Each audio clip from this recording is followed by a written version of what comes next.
Hi friends, good morning. இது Adyar echo park. இந்த இடம் பார்த்திங்கன்னா கிட்ஸுக்கான ப்ளே ஏரியா.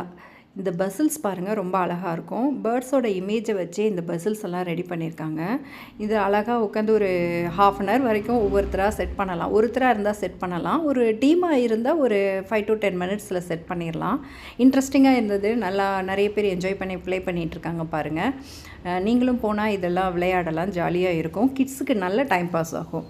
அப்படியே போனீங்கன்னா உங்களுக்கு பேர்ட்ஸோட டீட்டெயில்ஸு, அது என்ன மாதிரியான பேர்டு, அது எந்த இடத்துல எல்லாம் வாழும் அப்படின்ற டீட்டெயில் எல்லாம் வந்து அந்த கொடுத்துருக்காங்க. ஒவ்வொரு இடத்துலையுமே அந்த விஷயங்களை எல்லாம் அப்டேட் பண்ணியிருக்காங்க.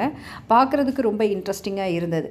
அது மாதிரி அந்த ஒவ்வொரு ஹட்டுக்குள்ளேயுமே வந்து உயிரினங்கள், அதுக்கான அது எந்த இடத்துல வாழ்விடம், அதோட வாழ்விடம் என்ன, அதோட பயன் என்ன அப்படின்றத உங்களுக்கு வந்து ஒரு ஓலைச்சுவடி மாதிரியே உட்டில் எழுதி வச்சுருக்காங்க. நிறைய இன்ஃபர்மேஷன் இருக்குது. குழந்தைங்களுக்கெல்லாம் யூஸ்ஃபுல்லாக இருக்கும்.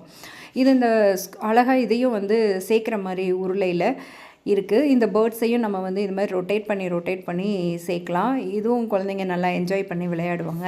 நல்ல டைம் பாஸாக இருந்தது. பட் 100 மெம்பர்ஸ்க்கு மட்டும்தான் பெர்மிஷன்றதுனால நம்ம வந்து முன்னாடியே அப்பாயின்மெண்ட்டை புக் பண்ணிட்டு போனோம் அப்படின்னா ஈஸியாக நம்ம டிக்கெட்ஸை வாங்கிட்டு நேரில் போய் பார்த்துட்டு வரலாம். ஸோ டைம் வேஸ்ட் பண்ணாமல், இல்லாட்டினா நம்ம போயிட்டு திரும்ப ரிட்டன் வர்ற மாதிரி இருக்கும். ஸோ ஆன்லைன்லேயே புக்கிங் பண்ணி டிக்கெட்ஸ் எடுத்துகிட்டு போனோன்னா ஈஸியாக நம்ம வந்து எல்லாத்தையுமே பார்த்துட்டு என்ஜாய் பண்ணிட்டு வரலாம். ஃபுல்லாகவே வாக்கிங் ஏரியா தான்.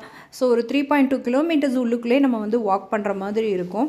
ஸோ ஒரு ட்ரெக்கிங் போகிற மாதிரி ஒரு ஃபீலும் நமக்கு கிடைக்கும். ஸோ நல்ல ஜாலியாக ரிலாக்ஸாக டீமாக போனீங்கன்னா இன்னும் நல்லா என்ஜாய் பண்ணிட்டு வரலாம். ஸோ ஒரு ஃபேமிலியாக போகிறத விட ஒரு 2-3 ஃபேமிலியாக ஒரு டீமாக போனீங்கன்னா நல்லா ஹாப்பியாக இருக்கும். நல்லா பார்க்க வேண்டிய பிளேஸ். டைம் இருந்தால் புக் பண்ணி போய் பாருங்கள். ஸோ இப்போ ரீசெண்டாக ஓப்பன் பண்ணியிருக்கிறதுனால நல்லா க்ளீனாக இருக்குது. நிறைய பேர் வந்துட்டுருக்காங்க. நீங்களும் போய் பார்த்து என்ஜாய் பண்ணுங்கள்.